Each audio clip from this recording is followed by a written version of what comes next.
Any questions from the floor? Anybody have a question for any of the mayors? Lee. Kind of a statement that something I've become aware of that I'd like to get find out if they're aware of, which I assume they are, but apparently there's a push in Raleigh, the DOT, to take the loop funding, which my understanding has been separate from the mobility funding, put those two together. If you do that, the great state of Mecklenburg County has something like 8 or 9 of the top 10 projects in the state. Which would cut off any funding for local projects. I think that's our understanding too, that the money, there's a good chance a lot of money would move south. It's, as Allen just said, you know, it's certainly crucial here, and there's some other issues here too in roadways that need to be addressed, but I don't know if you will add anything to this, Allen. I was just saying in that regard, we three are members of the Metro Mayor Coalition and have been trying to advance at least to state leadership over 2 different administrations the need to examine how roads are funded. I mean, there's not an adequate funding source, and the way they've structured it compromises it even further. You know, we sit in 2 different highway divisions, and yet those divisions are coupled in terms of how far they can exceed a 10% variance across the state. And that's complicated, but believe me, with 2 major urban centers like Winston and Greensboro, they get screwed. They really do. Because as Allen said, his project's been on forever. Greensboro had to fight like the devil after some of their loop money went wherever it went. But it's not over.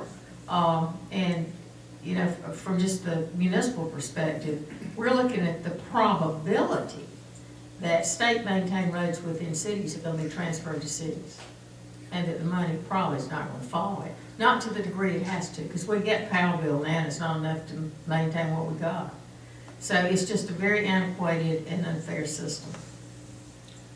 Let me just say that the mobility fund was a lifesaver for our area.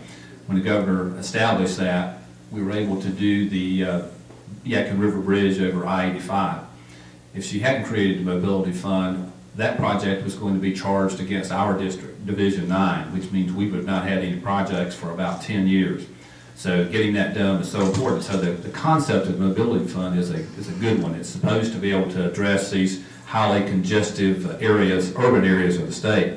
But to push the urban loops over to that program with their criteria, you're exactly right. Winston-Salem, Greensboro, High Point really get hammered. And coincidentally, as you say, a lot of that money goes to Charlotte. So we're going to keep a real strong eye on that, and hopefully we can at least keep the urban loop piece of it separate within the mobility fund if they make that effort. Great. And I would just add to that how convoluted this process is, that when we were looking at Winston-Salem a year ago, and the loop, their loop plan was to be developed by the year 2063, I think.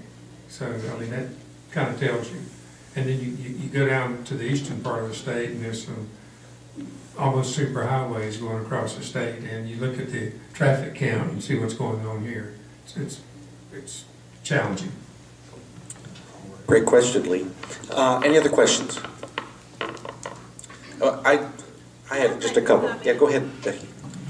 Since you brought up the road issue, I think it's important to realize that it doesn't just stop with what's on urban loops, because there are deals that have come to this part of the state, and one in particular is FedEx Ground, that is, as part of the deal with the state, they were guaranteed some transportation improvements to assist them, because they're going to have 150 tractor-trailer trucks accessing that site. Winston-Salem Division has put in $1 million worth of improvements that were needed, but they're only to temporarily relieve the issue. The Greensboro Division is putting in dollars to upgrade some Market Street so those tractor trailers can make the turn to get back to the deal. But the big one is the Macy Grove interchange, which has slipped on that so-called transportation improvement program that's not worth the paper it's written on. And those folks are hopping mad.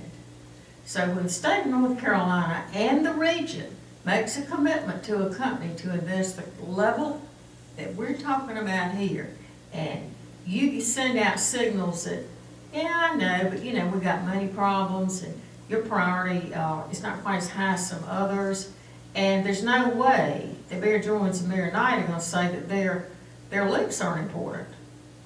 I mean, they're not gonna do that. But somehow, there's got to be some way to resolve commitments that have been made. And we're working on it. Interesting.